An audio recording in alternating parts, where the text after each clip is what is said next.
မိဘတွေနဲ့အတူပွဲလာတဲ့ချိန်မှာအခုလိုပုံစံပြုလုပ်ခဲ့လို့လူပြောများနေတဲ့ပြည်သူ့ဒရာဘီဒီဦးနဲ့အင်ရာကျော်စင်တို့ဆိုတာလူတိုင်းချစ်ကြတဲ့ပရိသတ်ချစ်တော်အနုပညာရှင်တယောက်ဖြစ်ပါတယ်သူတို့နှစ်ယောက်ကထွန်းကားလာတဲ့သားသမီးကိုလည်းကြီးစုကကြီးယူကြတဲ့သူတွေရှိသလိုဝေဖန်ကြတဲ့သူတွေလည်းရှိကြပါတယ်အခုလက်ရှိမှာသားသမီးတွေဖြစ်တဲ့ပြည်သူ့ဒရာနဲ့ပြည်တီဒရာလေးတို့ကပရိသတ်တွေနဲ့အတော်အသင့်ထိထိပေးနေတာဖြစ်ပါတယ်ပြည်သူ့ဒရာလေးကလွန်ခဲ့တဲ့ရက်ပိုင်းကနိုင်ငံခြားကိုပညာတော်သင်တောရောက်နေရင်ကနေအခုချိန်မှာတော့မြန်မာနိုင်ငံကိုပြန်ရောက်ကမိဘတွေနဲ့အတူပွဲတက်ရောက်လာတာပါအိနာကျော်စင်တို့ကပွဲတစ်ခုကိုတက်ရောက်ရင်းနဲ့သမီးဖြစ်တဲ့ပြည်သူ့ဒရာလေးကိုပါခေါ်ကတက်ရောက်ခဲ့တာဖြစ်ပါတယ်ဒါပေမဲ့ထိုပွဲမှာပြည်သူ့ဒရာရဲ့အပြုအမူတချို့ကြောင့်ပရိသတ်တွေကြားမှာပြောစရာဖြစ်နေခဲ့တာပါ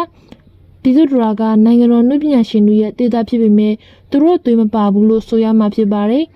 လူတွေကိုထွထွရမှာကြောက်နေသလိုလူအများကြားမှာလည်းမနေတတ်တာဖြစ်ပါတယ်လွန်ခဲ့တဲ့လတွေကလည်းပရိသတ်တွေကြားမှာပြည်သူ့ဒရာရဲ့အပြုအမူတချို့ကမုံမှန်ဖြစ်ခဲ့လို့ပရိသတ်တွေကအစင်မပြေပါမလားစိုးရင်ခဲ့ကြတာဖြစ်ပါတယ်ဒါပေမဲ့အခုတစ်ခေါက်ပွဲမှာလည်းပြည်သူ့ဒရာရဲ့အပြုအမူတွေဟာရခင်အတိုင်းပဲဖြစ်နေပါတယ်လူကြားတဲ့ရောက်ရည်မဝင့်မရဲ့ဖြစ်ကအပြောင်းရည်လည်းလုံးဝမရှိတာဖြစ်ပါတယ်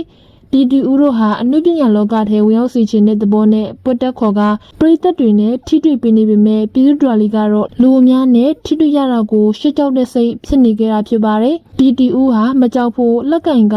အားပေးခဲ့ပေမဲ့လည်းပြည်သူဦးရဲ့လက်ကိုရှောင်ပေးခဲ့တာဖြစ်ပါတယ်ကင်မရာရှေ့မှာအခုလိုပြုမှုကြောင့်နှစ်ယောက်ကအစင်မပြေတာလားလို့ပရိသတ်တွေကထင်မှတ်နေကြတာဖြစ်ပါတယ်ဝါရသရုပ်ဆောင်ကြီးတဦးဖြစ်သလိုအကယ်ဒမီဆိုများစွာကိုလည်းပိုင်ဆိုင်ထားသူမင်းသားကြီးနေအောင်ကတော့ကွယ်လွန်သွားရှာပြီးပဲဖြစ်ပါတယ်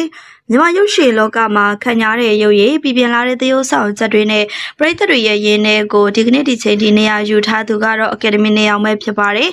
သူ့ကိုတော့1955ခုနှစ်ရန်ကုန်မှာမွေးဖွားခဲ့တာဖြစ်ပြီးအနုပညာမျိုးရိုးမှာတော့စံသက်လာသူမဟုတ်ပေမဲ့ဝါသနာနဲ့စ조사အားထုတ်မှုတွေကြောင့်အောင်မြင်မှုပန်းနိုင်ကိုတက်လိုင်းနိုင်သူလည်းဖြစ်ပါတယ်။နှွေဦးကပြဆိုတဲ့ဇကာမျိုးကနေတစိမ့်လူသိများလာခဲ့တာလည်းဖြစ်ပါတယ်။နေအောင်ဟာတော့ရုပ်ရှင်မောင်များစွာကိုပါဝင်သရုပ်ဆောင်ခဲ့ပြီးချစ်ချင်းမုန်းချင်းအလွမ်းတော့ကစတဲ့ရတမျိုးစုံကိုပရိသတ်တွေကိုပေးဆောင်နှံဆက်ရှိခဲ့ပါတယ်။သူရဲ့ထူးခြားချက်ကတော့တည်ငြိမ်တဲ့အမူအရာနဲ့မျက်ဝန်းကနေတဆင့်စကားပြောနိုင်တဲ့သရုပ်ဆောင်စွမ်းရည်ကြောင့်ပဲဖြစ်ပါတယ်။ဒီလိုမျိုးထူးချွန်မှုတွေကြောင့်1996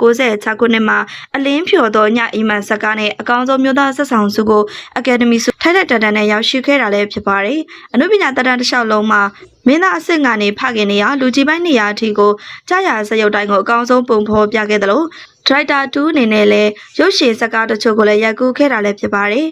။အခုချိန်မှာတော့နုပညာလူတွေကို